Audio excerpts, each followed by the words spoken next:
Hello friends, welcome back to our channel tax knowledge, जहां हम आपकी टैक्स रिलेटेड हर query का जवाब देते हैं। आज इस वीडियो में मैं आपको बताऊंगा अपडेटेड रिटर्न आईटीआर फॉर्म 2 के बारे में। जी हाँ दोस्तों, इनकम टैक्स में एक नया सेक्शन आया है, सेक्शन 139(8)(a, जहां पर आपको एक नया रिटर्न सबमिट करने का एक ऑप्शन दिया गया है। तो इससे पहले कि मैं आगे बढ़ूं, मैं आपसे रिक्वेस्ट करूंगा कि आप हमारे चैनल को सब्सक्राइब करें और बेल आइकन को प्रेस करें ताकि आपको हमारे वीडियोस के रेगुलर अपडेट्स मिलते रहें। इसके अलावा अगर आप हमसे कनेक्ट करना चाहते हैं डायरेक्टली, तो आप हमारी वेबसाइट www.taxknowledge.in के थ्रू भी हमसे कनेक्ट कर सकते हैं। इसके अलावा आप हमको फॉलो कर सकते हैं फेसबुक, इंस्टाग्राम और ट्विटर पे। सबकी लिंक मैंने डिस्क्रिप्शन में दे दी है। दोस्तों, आप हमें ज़रूर फॉलो करिएगा, क्योंकि हम टैक्स रिलेटेड बहुत सारी अपडेट्स रेगुलर बेसिस पे देते रहते हैं। तो आइए दोस्तों, शुरू करते हैं। तो दोस्तों, सबसे पहले आपके लिए ये जानना जरूरी है कि अपडेटेड रिटर्न आखिर है क्या। तो मैं आपको बताना चाहता हूँ कि फाइनेंस एक्ट 2022 में एक नया कॉन्सेप्ट अपडेटेड रिटर्न को लाया गया है। इसको लाने के लिए इनकम टैक्स में एक नया सेक्शन 139 सब सेक्शन 8A को लाया गया है। इसके मुताबिक आपका अगर कोई रिटर्न पेंडिंग है या आपको अगर रिटर्न में कुछ चेंज करना है, तो इसके लिए आपको 24 महीने का टाइम मिलेगा, जब से वो रिटर्न ड्यू होता है सबमिट करने के लिए। इसको नोटिफाई करने के लिए सीबीडीटी ने अभी रिसेंटली एक नोटिफिकेशन जारी किया, नोटिफिकेशन नंबर 48/2022, डेटेड 29/4/2022। इसमें आईटीआर जो फॉर्म है, फॉर्म को भी नोटिफाई किया गया है। दोस्तों, इस अपडेटेड रिटर्न को इंट्रोड्यूस करने का पर्पस क्या था, तो मैं आपको बताना चाहता हूँ कि मान लीजिए ऐसा अगर कोई आपके सामने केस आता है कि जहां पर आपने ओरिजिनल रिटर्न फाइल किया है या नहीं किया है, या आपने कोई बिलेटेड रिटर्न लगाया है नहीं लगाया है, या आपने अपने ओरिजिनल रिटर्न को रिवाइज किया हो या नहीं किया हो। अगर आपको ऐसा लगता है कि आपने जो रिटर्न फाइल किया है या जो आपको रिटर्न फाइल करना चाहिए था उसको आपने अभी तक नहीं किया है, तो आपको एक अपॉर्चुनिटी और दी जाएगी आईटीआर यू फॉर्म के थ्रू उस इनकम को डिक्लेयर करने की। यहाँ आपको एक चीज ध्यान रखना होगा कि ये रिटर्न आप तभी लगा सकते हैं अगर आपकी कोई टैक्स लाइबिलिटी पेएबल होगी। तो अगर आपका कोई रिफंड है, तो आप इसके लिए अपडेटेड रिटर्न फाइल नहीं कर सकते हैं। अगर आपको वो रिफंड क्लेम करना है जिसके लिए आपने आईटीआर फाइल नहीं कर पाए थे, तो उसके लिए आपको हमारा वीडियो सेक्शन 119(2)B वाला जरूर चेकआउट करना चाहिए। वहां मैंने बताया है कि अगर आपका कोई रिफंडेबल रिटर्न था जो आप किसी भी कारण से फाइल नहीं कर पाए थे, तो उसको आप कैसे क्लेम कर सकते हैं। यहाँ दोस्तों, मैं आपको एक चीज और बता देना चाहता हूँ कि अपडेटेड रिटर्न जो है वो आप एक असेसमेंट ईयर के लिए एक ही बार फाइल कर सकते हैं, और वो एक बार फाइल होने के बाद आप उसको चेंज नहीं कर सकते हैं। जी हाँ दोस्तों, अगर आप अपडेटेड रिटर्न अगर फाइल करते हैं, तो आपको बड़ा केयरफुल रहना होगा कि जो रिटर्न आप लगा रहे हैं उसमें कोई मिस्टेक्स ना हो। तो एक अपडेटेड रिटर्न फाइल करने की कौन कौन सी सिचुएशंस हो सकती है, इसमें सबसे पहला जो सिचुएशन है, जैसा कि मैंने अभी बताया था आपको, रिटर्न प्रीवियसली नॉट फाइल्ड। कि मान लीजिए आपने अगर पीछे कोई रिटर्न फाइल नहीं किया है और आपको उस साल की टैक्स की लायबिलिटी थी, तो आप अपडेटेड रिटर्न के थ्रू उस रिटर्न को फाइल कर सकते हैं। दूसरा है इनकम नॉट रिपोर्टेड करेक्टली। मान लीजिए आपने अपना ओरिजिनल रिटर्न फाइल किया है और आपने उसमें इनकम करेक्टली डिक्लेयर नहीं की, या कोई इनकम जो है वो दिखानी छूट गई थी, तो उसके लिए आप एक अपडेटेड रिटर्न फाइल करके अपनी उस रिटर्न को रेक्टिफाई कर सकते हैं। तीसरा है wrong heads of income chosen. अगर आपने अपने ओरिजिनल रिटर्न में इनकम को किसी गलत हेड में दिखा दिया है, तो आप उसके लिए भी एक अपडेटेड रिटर्न फाइल कर सकते हैं। उसके अलावा reduction of carry forward losses, reduction of unabsorbed depreciation. यानी कि अगर आपका कोई ऐसा लॉस है जो पुराना आ रहा है, या आपका कोई डेप्रिसिएशन लॉस है, उसको अगर आप कम करना चाहते हैं, तो उसके लिए भी आप एक अपडेटेड रिटर्न फाइल कर सकते हैं। उसके अलावा रिडक्शन ऑफ टैक्स क्रेडिट। जी हाँ दोस्तों, अगर मान लीजिए आपने कोई टैक्स जो है वो गलती से क्लेम कर लिया है जो कि आपका नहीं है, तो उसके लिए भी आप एक अपडेटेड रिटर्न फाइल कर सकते हैं। इसके अलावा रॉन्ग टैक्स रेट। अगर आपने रिटर्न में रॉन्ग टैक्स कैलकुलेट कर दिया है, तो उस टैक्स को ठीक करने के लिए भी आप एक अपडेटेड रिटर्न फाइल कर सकते हैं। दोस्तों, ये जो अपडेटेड रिटर्न का ऑप्शन दिया गया है, इसके कुछ फायदे भी हैं।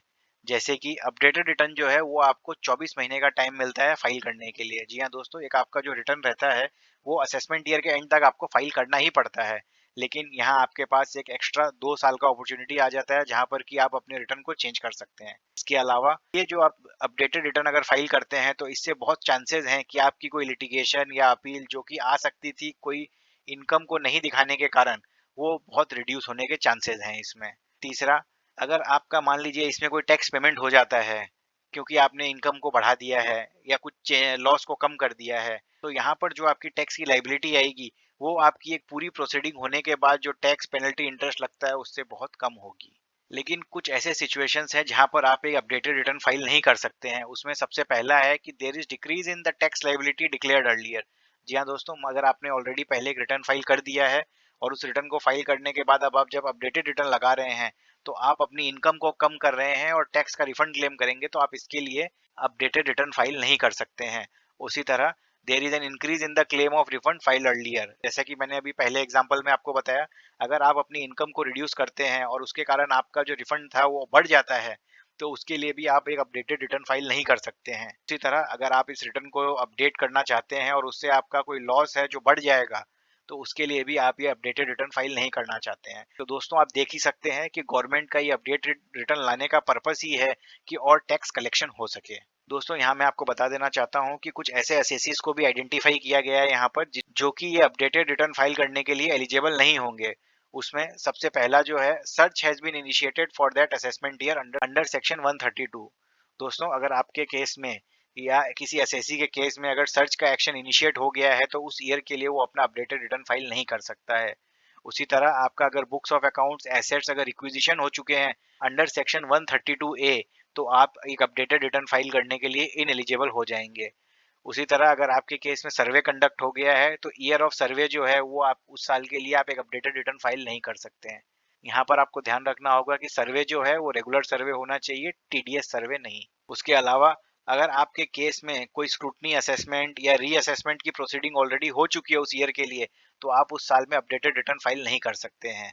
उसके अलावा अगर आपके केस में अगर प्रोसिक्यूशन की प्रोसीडिंग इनिशिएट हो गई है तो भी आप एक अपडेटेड रिटर्न फाइल करने के लिए एलिजिबल नहीं रहेंगे। फिर अगर आपके केस में कोई प्रोसीडिंग पेंडिंग या information is received under an agreement referred to in section 90 और 90A in respect of assessee and the same has been communicated to the assessee. इसका मतलब कि अगर आपके केस में कोई फॉरेन कंट्री से इंफॉर्मेशन आनी है जिसको लेके कि आपको ऑलरेडी इंटीमेट कर दिया गया है कि आपके अगेंस्ट उसकी प्रोसीडिंग इनिशिएट होगी, तो आप उस साल के लिए अपना अपडेटेड रिटर्न फाइल नहीं कर सकते हैं। और आखिर में, if the AO has under his possession of relevant information and the same has been communicated to the assessee for the assessment year under the smuggler and foreign exchange manipulator or feature of property act, prohibition of benami property transaction act, prevention of money laundering act या black money undisclosed foreign income and asset and imposition of tax act।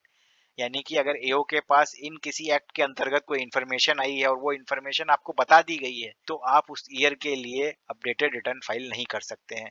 यहाँ दोस्तों आपको section 90, 90A के अंदर जो information आती है और जो अंडर मेंशन चारों एक्ट के अंतर्गत जो इन्फॉर्मेशन आती है, यहाँ आपको ध्यान रखना होगा कि वो आपको कम्युनिकेट हो जानी चाहिए। अगर आपको कम्युनिकेट होने से पहले ही अगर आपने अपडेटेड रिटर्न फाइल कर दिया है तो वो आपका डिनाई नहीं हो सकेगा। इसके अलावा दोस्तों मैं आपको बता देना चाहता हूँ कि ये जो हमारी सरकार है, ये सरकार हमेशा चाहती है कि ये एक्स्ट्रा टैक्स कलेक्शन का रास्ता खोजे। इसी तरह इस सेक्शन 139(8)A के साथ साथ इन्होंने एक सेक्शन 140B भी डाल दिया है, जहां पर कि अगर आप एक अपडेटेड रिटर्न फाइल करके इस अपॉर्चुनिटी को अवेल करते हैं तो आपको उसके साथ साथ कुछ एडिशनल टैक्स भी देना होगा।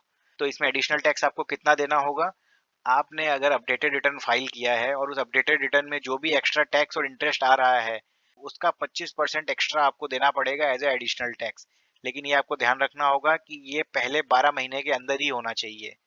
यानी कि अगर आप असेसमेंट ईयर 20-21 के लिए कर रहे हैं, मार्च 22 तक अगर आप ये लगाते हैं तो आपको 25% का ही एक्स्ट्रा एडिशनल टैक्स लगेगा। अगर आप 12 से 24 महीने के पीरियड में अगर अपना रिटर्न अपडेट करते हैं तो आपको ये एडिशनल टैक्स 50% देना पड़ेगा। मैं फिर रिपीट कर देता हूँ, एडिशनल इनकम जो आप इस रिटर्न में डिक्लेयर करेंगे अपडेटेड रिटर्न में, उसके ऊपर जो टैक्स और इंटरेस्ट बनता है उसके ऊपर कैलकुलेट होगा।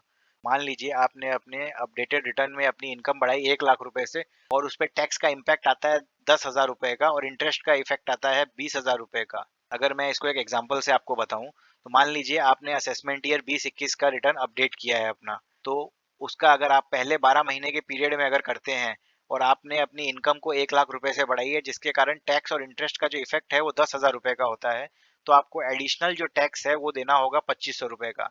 लेकिन यही अगर आप 12 महीने से लेके 24 महीने के बीच में अपना रिटर्न अपडेट करते हैं तो आपको 5,000 रुपए का एडिशनल टैक्स देना होगा। ये एक तरह से पेनल्टी कलेक्शन है।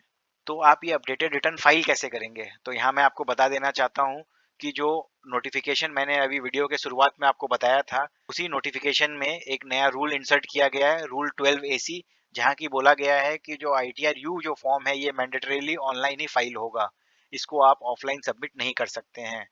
तो आई होप ये वीडियो आपको बहुत पसंद आया होगा। इसी तरह के और वीडियोस के लिए आप हमारे चैनल को सब्सक्राइब करें और अगर आपकी टैक्स में और दिलचस्पी है तो आप हमारी वेबसाइट को फॉलो कर सकते हैं, जहाँ पर हम टैक्स रिलेटेड बहुत सारे ब्लॉग्स देते हैं, जो कि बहुत ही इन्फॉर्मेटिव है। Thank you friends.